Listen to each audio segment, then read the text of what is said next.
네, 오늘 제가 말씀드릴 내용은 전 세계적으로 나타나고 있는 기후변화 현상과 우리나라에서 발생하고 있는 이상기후와의 관련성에 대해서 말씀드리겠습니다.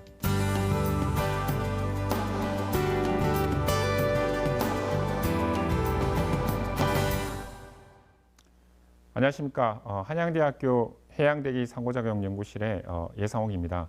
제가 오늘 말씀드릴 내용의 제목은 기후변화와 우리나라 이상기후이고요. 전 세계적으로 관측되는 기후변화가 어떻게 지금 우리나라에서 발생하고 있는 여러 가지 극한기상, 이상기후, 또 이상기상에 영향을 주는지, 어떤 관련성을 가지고 있는지에 대해서 소개해드리고 싶습니다. 여러분들 잘 아시겠지만 전 세계적으로도 어떤 기후변화 현상이 뚜렷하게 나타나고 있습니다. 이 아래편에 보시는 그림은 이 전 지구 평균 기온을 지금 보여주고 있는 그림인데요. 이 그림에서 보시면 1850년부터 최근까지 지속적으로 전 지구 평균 기온이 증가하고 있고요. 그 끝부분에 보시면 최근 한 10년 동안 이 전 지구 평균 기온이 굉장히 빠르게 상승하고 있다는 것을 여러분들 한번 눈으로 보실 수 있을 것입니다. 이런 어떤 전 지구 평균 기온의 상승은 여러 가지 어떤 원인이 있지만 이 과학자들이 가장 이야기하고 있는 중요한 원인 중에 하나는 대기 중에 이산화탄소 농도의 증가입니다. 이 지난 40만 년 동안 이 대기 중에 이산화탄소 농도가 300ppm을 넘은 적이 없습니다. 하지만 현재는 이 400ppm을 넘었습니다. 이 400ppm을 넘었다는 것은 이 지구 입장에서는 지난 한 40만 년 동안 한 번도 경험해 보지 못한 대기 중의 이산화탄소 농도이고요. 이러한 어떤 이산화탄소 농도의 어떤 지속적인 증가, 또 다른 이 온실기체의 증가로 인해 가지고 전 지구의 평균 기온은 지속적으로 빠르게 상승하고 있습니다. 몇 년 전에 이제 작고하셨지만 우리가 잘 아는 호킹이라는 물리학자도 이 기후변화가 인류의 멸종을 몰고 올 수 있다. 이렇게 우려를 표했고요. 그리고 지구온난화 자체가 지구의 가장 큰 위협 가운데의 하나가 될 것이다 라고 이야기했습니다. 특별히 이 호킹 박사가 이 염려했던 것 중에 하나가 뭐냐면 지구온난화의 수준이 이 돌이킬 수 없는 상태에 도달하는, 우리가 이제 보통 이제 그걸 티핑 포인트라고, 더는 견딜 수 없는 한계점, 이렇게 티핑 포인트라고 부르고 있는데요. 이 과연 티핑 포인트를 이 지구의 어떤 기후 시스템, 지구 자체가 넘어서지 않았는가, 이런 것들에 대해서 걱정을 했거든요. 네네. 그 기후 변화가 계속 지속될 경우에는 혹시 가장 큰 위기가 올 때는 언제일까요? 저도 비슷한 그런 연구를 하고 있는데 이 과학자들의 가장 관심사이기도 합니다. 그러니까 과연 어느 해에 어떤 시점에서, 그리고 제가 티핑 포인트라고 말씀을 드렸는데 지구의 어떤 자연적인 어떤 기후 시스템의 변동성이 이전으로 돌아올 수 없는 완전히 다른 어떤 세상으로 가는, 그래서 우리가 아무리 노력을 하더라도 이전 상태로 돌아올 수 없는 그런 어떤 시점을 티핑 포인트라고 이야기하거든요. 그렇게 되면 솔직히 그런 티핑 포인트를 넘어서게 되면 이 과연 지구의 어떤 기후에 또 날씨에 어떤 현상이 발생할지 아무런 우리가 예상을 하기 힘들어요. 왜냐하면 지금까지 그런 경우 한 번도 없었기 때문에. 이 정상적인 기후변동, 기후변화가 없는 정상적인 기후변동, 즉 기후평균값에서 어떤 기후 변수들이 위아래로 이렇게 왔다 갔다 하는 정상적인 기후변동성이 기후변화의 영향에 의해서 급격한 변동성을 보일 수 있다는 게 지금 현재 과학자들이 굉장히 우려하고 있는 점입니다. 왜냐하면 이 급격한 기후변동은 이상기후 또는 극한기상, 이런 어떤 이 우리나라의 어떤 사람들의 어떤 삶, 경제, 사회 이런 데 막대한 영향을 미치는 이런 어떤 이상기후 발생을 가져올 수 있기 때문입니다.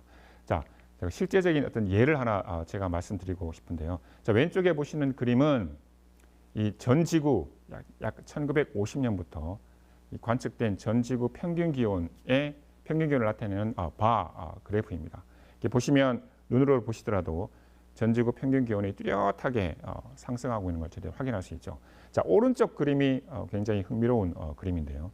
이 오른쪽 그림의 이 바가 뭐냐면 이 기후 평균값에서 얼마만큼 전 지구 평균 기온이 변동했는가를 보여주고 있는 바 그래프입니다.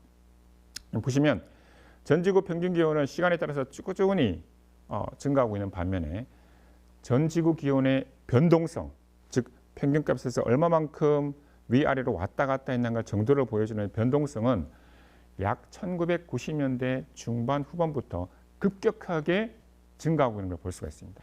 자, 변동성이 커진다는 게 우리가 실제 2020년대에 우리가 저희들이 제대로 경험을 했는데요. 보시면 2020년 6월 달은 이 여름 6월 달 평균 값이 22.8도입니다. 우리나라 평균. 이 평균값이 21.2도인데 2020년 6월 달 평균 기온은 역대 1위를 기록했습니다.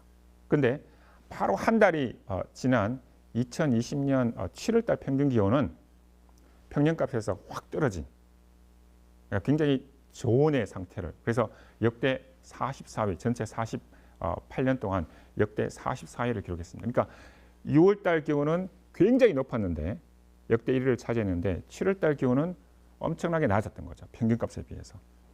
자, 많은 과학자들의 어떤 연구 결과에 의하면요, 한반도, 우리나라의 어떤 이상 기후 발생에 영향을 주는 기후 변화 요소는 세 가지로 우리가 정리를 할 수 있습니다. 특별히 첫 번째가 뭐냐면 북극의 해빙의 감소입니다. 두 번째가 중위도의 대기 구조의 변화이고요. 세 번째가 열대 지역의 팽창입니다. 하나씩 제가 자세하게 말씀을 드리겠습니다. 첫 번째는 이 북극 해빙의 감소입니다. 북극 해빙의 감소에 대해서 말씀드리기 전에 올해 2020년 현재 북극 해빙의 상태를 보여주고 있는 그림인데요. 이 그림에 보시면 하얀색으로 된 부분이 지금 북극 해빙이 있는 부분이고, 지금 파란색으로 청색으로 된 부분이 지금 해빙이 녹아 있는 상태입니다. 굉장히 많은 어떤 영역이 해빙이 녹아서 지금 바다 상태로 되어 있는 거죠. 북극의 해빙이 그러면 왜 이렇게 기후 변화가 되면서 지구 온난화가 되면서 이렇게 빠르게 녹고 있는가? 그 이유는 북극 증폭이라는 이 현상 때문에 그렇습니다. 북극 증폭은 뭐냐면 북극 지역의 평균 온도의 상승이 전 지구 평균 온도 상승에 비해서 2배 내지 3배 정도 빠른 이 온도 상승 속도를 보이고 있다는 것을 우리가 북극 증폭이라고 그럽니다. 왜 그러면 북극에서 이런 북극 증폭, 왜 다른 어떤 지역에 비교해서 이 평균 온도 상승이 왜 이렇게 2배, 3배 이렇게 빠르게 진행되고 있냐면, 이 북극 지역에는 굉장히 특이한 좀 전문적인 용어로 되먹임 현상이라고 그러는데요. 이 피드백 현상, 되먹임 현상이 존재하고 있는데, 대표적인 게 뭐냐면 북극 해빙과 이 태양 복사와의 관계입니다. 여러분들 머릿속으로 한번 생각해 보시면, 이 지구가 약간 더워져서 북극의 해빙이 약간 녹아졌다고 생각해 보십시오. 북극의 해빙이 약간 녹으면 이 북극 지역에 들어오는 태양 복사량이, 태양빛이 더 많이 늘어나게 되고요. 태양빛이 늘어나면 북극 해빙이 더 줄어들게 되고, 북극 해빙이 더 줄어들게 되면 더 많은 양의 태양빛이 북극에 들어와서 북극 지역의 평균 온도를 아주 빠르게 상승을 시킬 수 있는 거죠. 이런 어떤 되먹임 현상 때문에 실제 현재 북극의 어떤 평균 온도는 매우 빠르게 상승을 하고 있고요. 이런 어떤 북극 지역의 빠른 온도 상승으로 인해서 과연 우리나라가 위치하고 있는 중위도 지역에 어떠한 대기 현상이 나타날 수 있냐면, 이 제트 기류, 제트 기류는 여러분들이 많이 들어보셨겠지만 북극의 중위도를 이렇게 감싸고 있는 매우 강한 크기의 이 바람입니다. 동서방향으로는, 서쪽에서 동쪽으로 부는 이 제트 기류가 약화가 되고요. 그래서 이 블로킹이라는 특이한 어떤 기상 현상을 일으키게 됩니다. 이 블로킹은 뭐냐면, 이 중위도 편서풍대에서 이 동서방향의 바람이 약화되고 이 남북 바람이 강화되는 현상인데요. 이 그림에서 보시는 것처럼 이런 어떤 공기의 어떤 이 흐름이, 출렁거리는 흐름이 훨씬 더 커지는 걸 이야기합니다. 자, 이런 어떤 이 블로킹 현상이 발생하게 되면 과연 어떤 현상이 야기될 수 있는가? 여름과 겨울 두 계절에 동시적인 영향을 미칠 수 있습니다. 머릿속으로 한번 생각해 보십시오. 어떤 흐름이 움직이지 않고 블로킹, 어떤 지역에 지속적으로 어떤 유지가 된다고 생각했을 때에, 여름 같은 경우에는 고기압이 예를 들어서 우리나라 지역에 꾸준히 유지가 된다면 태양 복사, 태양빛이 계속 들어와서 기온이 상승해서 여름철에는 폭염을 일으키는 어떤 주요한 원인이 되고요. 겨울 같은 경우에는 우리나라 주변에 예를 들어서 어떤 저기압이 이동하지 않고 블로킹, 즉 어떤 위치에서 계속 유지가 된다면 그쪽에 찬 공기가 형성이 돼서 그 찬 공기가 다른 쪽으로 빠져나가지 않고 우리나라 지역에 계속 머물면서 한파의 원인이 될 수 있습니다. 즉 이런 어떤 북극 해빙의 감소로 북극 지역의 북극 증폭 현상이 발생하게 되고 이런 북극 증폭 현상은 우리나라 중위도 지역에 우리나라가 위치한 중위도 지역에 블로킹을 발생할 수 있는 좋은 조건을 형성시켜줘서 우리나라 지역의 여름철에는 폭염, 겨울철에는 한파와 같은 그런 어떤 이상기상, 어떤 극한 기상을 발생시킬 수 있는 거죠. 자, 두 번째가 중위도의 어떤 대기 구조의 변화인데요. 중위도 대기 구조의 변화도 이 북극 지역의 북극 증폭과 상당한 밀접한 연관성을 가지고 있습니다. 지금 보시는 그림은 최근 10년간의 전 지구 기온 변화를 보여주고 있는데요. 우리가 지금 이렇게 박스로 된 부분이 우리나라가 위치한 중위도 지역이거든요. 그리고 그 위쪽이 지금 고위도 북극 지역이고요. 이렇게 보시면 제가 말씀드렸던 것처럼 북극 지역의 기온이 급격하게 빠르게 상승하고 있다는 걸 알 수가 있죠. 자, 이러한 어떤 북극 증폭으로 인해서 고위도 지역의 기온이 중위도 지역보다 더 빠르게 상승하면 중위도 지역에 어떤 현상이 야기될 수 있냐면 이 남북 방향, 그러니까 남북 방향, 이 남쪽과 북쪽 방향으로 온도의 온도의 변화 경도가 약화되게 됩니다. 자, 남북 방향의 온도 경도가 약화되면요, 어떤 현상이 발생할 수 있냐면 중위도의 대기 구조가 변화됩니다. 그 대표적인 게 뭐냐면 바람이 약화되고요. 그리고 그 바람에 관련이 있는 운동 에너지, 이 대기의 운동 에너지가 약화되게 됩니다. 자, 바람이 약화되고 에너지가 약화된다고 했을 때에 우리가 쉽게 생각할 수 있는 게 뭐냐면 중위도를 이렇게 날씨를 지배하고 있는, 날씨에 영향을 주고 있는 대기의 순환의 강도가 약화된다라고 우리가 쉽게 생각할 수 있습니다. 자, 실내로, 자, 이 그래프가 뭐냐면 이 그래프에서 지금 붉은 선은 뭐냐면 지난 한 3, 40년 동안 우리나라 여름철에 발생한 열파의 강도를 지금 보여주고 있는 거고요. 이 하늘색 바가 뭐냐면 열파가 발생했을 때 그 지속 기간을 보여주고 있습니다. 이 강도 그래프는 우리가 어떤 뚜렷한 어떤 경향성을 보기가 좀 힘들지만 이 파란색 바를 보시면 점점점 오른쪽으로 올수록, 최근으로 올수록 여름철에 발생한 열파의 지속 기간이 길어지고 있다는 걸 우리가 볼 수가 있습니다. 즉 제가 말씀드렸던 것처럼 실제 중위도 지역의 바람의 세기가 감소하고 대기 운동성이 감소되면서 대기 순환이 빠르게 이동해야 되는데, 서쪽에서 동쪽으로 이동해야 되는데 이동하지 못하고 한 군데에 계속해서 정체되는 이런 정체 현상이 발생하게 되면서 특별히 여름철에 열파의 어떤 지속 기간이 길어지는 그런 어떤 이상 기상이 발생할 수 있다는 것을 말씀드릴 수 있습니다. 특별히 2018년도에 발생한 우리나라 여름철 폭염, 이 열파의 특징이 뭐냐면 어느 시기보다도 발생한 이 열파보다도 지속 기간이 매우 길었습니다. 이 지속 기간이 긴 이유가 제가 설명드렸던 것처럼 중위도 대기 구조의 변화로 인한 대기 순환의 정체로 인해서 어떤 특정한 어떤 기압 패턴이 오래 지속되니까 우리나라에 이런 어떤 폭염과 어떤 열파와 같은 이런 어떤 이상 기상, 극한 기상이 발생할 가능성이 높아지는 거죠. 자, 마지막으로 말씀드리고 싶은 게 열대 팽창입니다. 자, 열대 팽창은 뭐냐면 이 열대 지역이 여러분들 전 지구에서 바닷물이 가장 따뜻한 지역인 건 아시죠, 그죠? 자, 그 열대 지역에서도 특별히 바닷물 온도가 가장 따뜻한 지역이 있습니다. 그 지역을 저희들이 이제 웜풀이라고 부르거든요. 웜풀, 따뜻한 풀이라고 부릅니다. 근데 이 웜풀 지역이 최근에 그 팽창 추세가 굉장히 빠르게 관측되고 있습니다. 지금 왼쪽에 지금 두 개의 그림이 있는데요.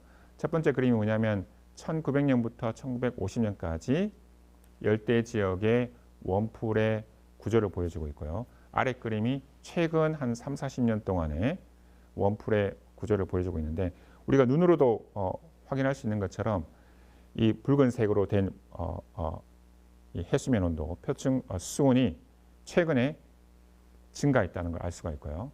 또 하나는 뭐냐면 그 지역이 팽창했다는 걸 알 수가 있습니다. 자, 이 지구의 열대 지역의 이 웜풀은 인간으로 치면 어떤 심장과 같습니다. 그리고 지구로 치면 보일러와 같습니다. 결국 지구에서 가장 따뜻한 물이 모여지고 있는 저 웜풀, 저 지역에서의 어떤 해수면 온도가 빠르게 증가하고 있고 그 영역이 빠르게 확대되고 있다. 이것은 과학자들의 연구 결과에 의하면 인간 활동이 아니고서는 어떤 지구에 있던 존재하는 어떤 자연적인 변동성으로는 결코 설명할 수 없는 현상입니다. 오로지 인간 활동의 증가에 의한 온실가스의 증가로만 설명될 수 있는 현상이기 때문에 이 열대 지역이 팽창하고 있다. 열대 지역의 웜풀이 팽창하고 있다는 것은 우리나라와 열대 지역을 잇는 대기 순환인 이 헤들리 순환이 팽창하게 되고 이동하게 됩니다. 그러면 그 영향으로 인해 가지고 한반도 지역에 이 폭염에 막대한 큰 영향을 미칠 수 있다는 게 과학자들의 연구 결과입니다. 질문이 네네. 있습니다. 기후변화를 줄이기 위해서 선행되어야 할 조건은 무엇인가요? 아마 미디어를 통해서 아마 많이 들어보셨을 텐데 우리나라가 이제 탄소 중립 사회라는 탄소 중립으로 가야 된다. 탄소 중립 국가로 가야 된다. 아마 이런 어떤 말들을 아마 미디어를 통해서 많이 들어보셨을 거예요. 아마. 그래서 가장 중요한 건 뭐냐면 아까 제가 말씀드린 것처럼 대기 중에 이산화탄소 농도를 줄이는 게 우리가 할 수 있는 가장 직접적인 일입니다. 그래서 우리나라도 한 2030년, 2050년 탄소 중립사, 탄소 제로 사회, 우리나라뿐만 아니라 전 세계적으로 이런 어떤 무브먼트가 있거든요.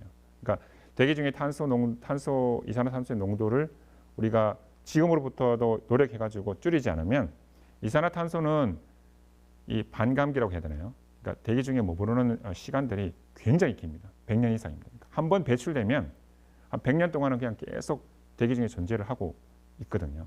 그렇기 때문에 설사 오늘 이 순간에 전 세계에서 탄소를 배출하지 않는다 하더라도 기후변화는 계속 일어날 겁니다. 왜냐하면 이미 대기 중의 농도가 이 400ppm을 넘어선 상태이기 때문에 이 영향은 앞으로 한 수십 년 계속 지속될 수가 있거든요. 그럼에도 불구하고 우리가 이런 어떤 탄소를 줄이는 이런 어떤 적극적인 정책이나 어떤 노력들을 하지 않으면 더 심각한 어떤 결과를 가져올 수 있기 때문에 우리가 이런 노력들을 계속 해야 되는 거죠. 그러니까 우리가 계속 이제 기후 변화란 말 대신에 지금 미디어에서 기후 위기라는 말이 계속 제시되고 있는데 정말 위기입니다. 어떤 과학자들은 기후 위기가 아니라 기후 재앙이다 이렇게 이야기하는 과학자들도 있습니다. 더 이상 이 기후 변화 현상이 시행착오를 할 수 있는 단계가 아니라 우리가 이 기후 위기에 빠르게 적응하지 않으면 정말 우리가 어떤 위기를 넘어서 재앙을 맞이할 수 있다. 이걸 제가 좀 강조하고 있습니다. 그래서 이런 어떤 강의를 통해서 우리가 어떤 기후 위기에 대한 어떤 새로운 인식, 또 새로운 대응 이런 것들에 대해서 한 번 더 생각해보는 좋은 기회가 되었으면 좋겠습니다. 예, 지금까지 강의 들어주셔서 감사합니다.